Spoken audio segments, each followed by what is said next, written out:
Salut tout le monde, on vient tout juste de se réveiller, donc là il est encore 6h du matin. Enfin, il vient d'être 6h, je sors de la douche, Pram il est parti prendre la sienne. On se prépare pour... on finit de faire nos valises et on se prépare pour aller à la gare. On en a pour plus de 3 heures de train là, donc voilà. On essaie de dormir un peu. Donc je tiens encore à remercier Tom's Guide qui nous permet d'aller à la Paris Games Week. On les remercie encore énormément. Et voilà, donc à plus. Et voilà, j'espère que cette vidéo vous plaira.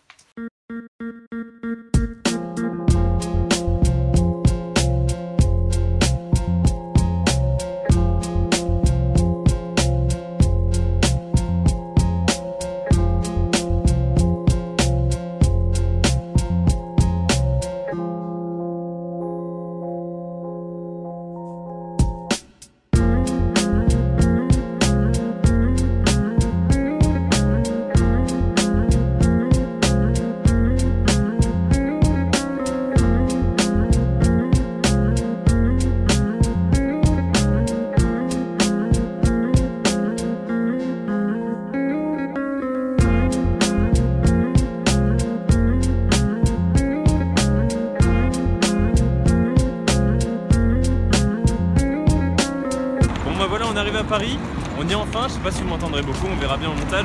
Donc on vient d'arriver, derrière nous, je sais pas si vous voyez bien, il y a un énorme dôme. Et en fait, attendez, je vais vous montrer ça. Donc en fait derrière nous il y a tout ça. Voilà, j'essaie de vous montrer ça un peu correctement. Voilà, il y a une espèce de gros dôme, comme vous avez pu voir. Et en fait ça, c'est le bâtiment de la Paris Games Week. On va vite fait aller déposer nos affaires à l'hôtel. Et on va vous filmer un peu l'entrée, parce que là aujourd'hui on doit y être pour mini, pour la préouverture, voilà, on aura plusieurs conférences. Je vous ferai un petit résumé ce soir, je vous filmerai plein d'images à l'intérieur de la Paris Games Week. Voilà, donc voilà, c'est à peu près tout. Hein. Bah ouais, après vous retrouverez aussi les vidéos un peu plus, tout ce qui est interview, un peu plus dans les détails sur ma chaîne, pour ceux qui veulent. Et voilà, sur la chaîne de Valentin, tout ce qui est plus, je sais pas, un peu pour présenter l'événement et tout ça. Voilà, ouais. En fait, moi ce que je vais faire, c'est des vlogs réguliers, en fait ce sera Paris et la Paris Games Week. Si vous voulez des vidéos un peu plus reportage, interview, de ça, allez sur la chaîne de Prime. Le lien sera dans la description de toute façon. Donc voilà, on se retrouve après pour l'entrée à la Paris Games Week. À tout de suite.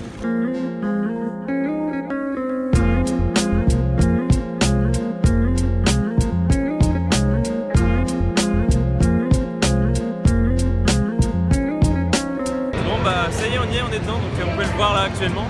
On vient de rentrer, donc on est en train de découvrir un peu tout le salon. On va regarder tout ce qui est au niveau des stands, etc. de tout. Donc là, on vient de passer déjà du côté de chez Nintendo, on a vu jeuxvideo.com, il y a Square Enix en face. Voilà, enfin ce genre de truc. Maintenant, je vous passe plusieurs passages dans la Paris Games Week pour vous la présenter avec la musique. Donc voilà, à tous.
Voilà, on sort de la Paris Games Week, on a été pendant plusieurs heures dans la Paris Games Week, on a pu tester plein de choses. On en parlera après. Là on va rentrer à l'hôtel un peu, on va manger un peu, on va manger un truc. Et pendant qu'on voilà. Et pendant qu'on sera en train de manger, on va faire un petit résumé de cette journée. Qu'est-ce qu'on a pas fini. Qui n'est pas fini. Oui, parce que là on a fait la première partie. Il faut savoir qu'aujourd'hui la Paris Games Week est ouverte jusqu'à minuit. Voilà, il y en a plein de choses à vous raconter. On fera ça dès qu'on est à table. Voilà, on en a pris plein les yeux. Les gens commencent à se faire lourdes, mais franchement ça va. Ça s'est plutôt bien passé, assez content. On vous raconte ça juste après. Donc à tout de suite. Donc voilà, on se retrouve, on n'est pas en train de manger finalement, on n'a pas eu le temps de le faire. On vient de rentrer de la Paris Games Week, il est près de 23 h. Du coup je vais vous résumer toute la journée, tout ce qui s'est passé. On a fait beaucoup de choses encore ce soir, donc après manger. On est resté donc jusqu'à 22h30 environ. Donc voilà, je me suis fait une petite liste. Je vais vous résumer tout ça, vous avez beaucoup de passages, beaucoup d'extraits juste avant. Donc je vais vous expliquer un peu et vous donner notre premier ressenti, en tout cas le mien. Donc voilà, alors la première chose qu'on a testé c'est le PlayStation VR. Alors qu'est-ce que le PlayStation VR? C'est un casque de réalité virtuelle proposé par Sony et qui est assez innovant. C'est le premier casque de réalité virtuelle que j'ai essayé de ma vie en fait, tout simplement. Et dans ce cas précis en fait on était dans une voiture avec un homme qui conduisait et donc on pouvait interagir avec tout l'écosystème, tout l'environnement, c'est-à-dire qu'on pouvait ouvrir la porte, regarder à travers la porte, enfin derrière en se penchant comme ça. C'était vachement bien. On était équipé des 2 PlayStation Move, donc qui sont les télécommandes sans fil à reconnaissance de mouvement de Sony, et il faut dire que l'expérience était assez agréable. On avait donc le casque de réalité virtuelle sur les yeux, plus un casque son, plus les PlayStation Move. Chaque PlayStation Move représentant une main. Les gâchettes qui étaient sur le PlayStation Move permettaient justement de pouvoir attraper des objets, divers objets. Par exemple, après, il s'agissait d'une course-poursuite, il fallait tirer sur des gens. Pour recharger, il fallait prendre avec une main les recharges et les mettre dans le pistolet. C'était vraiment agréable, c'était ma première expérience. J'étais assez bluffé de l'immersion qu'offrait ce casque de réalité virtuelle.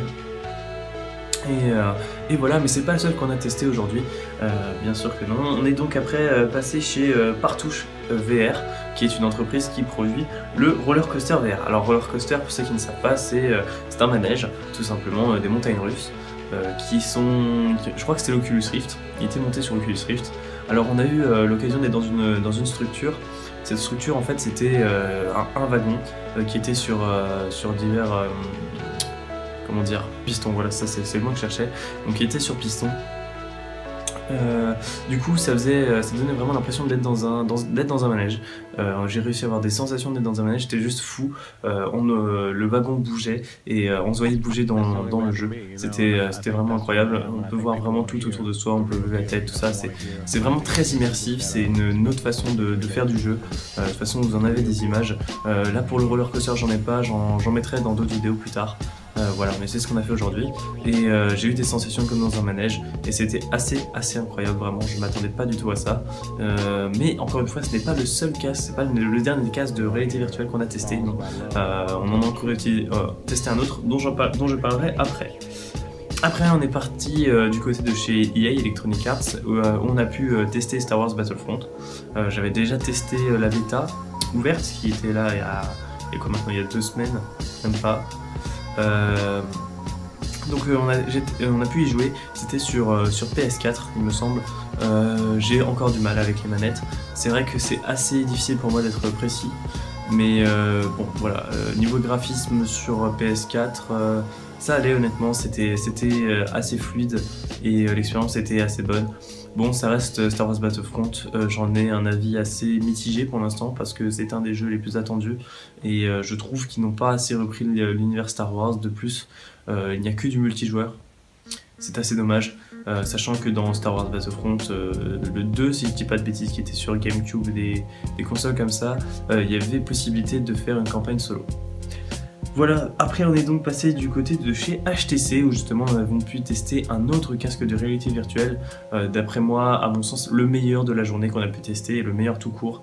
Il s'agit du HTC Vive. Voilà, HTC qui est plutôt connu pour ses smartphones. J'ai d'ailleurs pu faire une interview avec un des représentants qui s'occupe de tout ce qui est produit en Europe de chez HTC. Cette interview, je la mettrai dans une autre vidéo plus tard, vous la verrez. Alors, ce HTC Vive, qu'est-ce que c'est? C'est un casque de réalité virtuelle comme je l'ai dit avant, même principe que les autres, petit plus, même grand plus.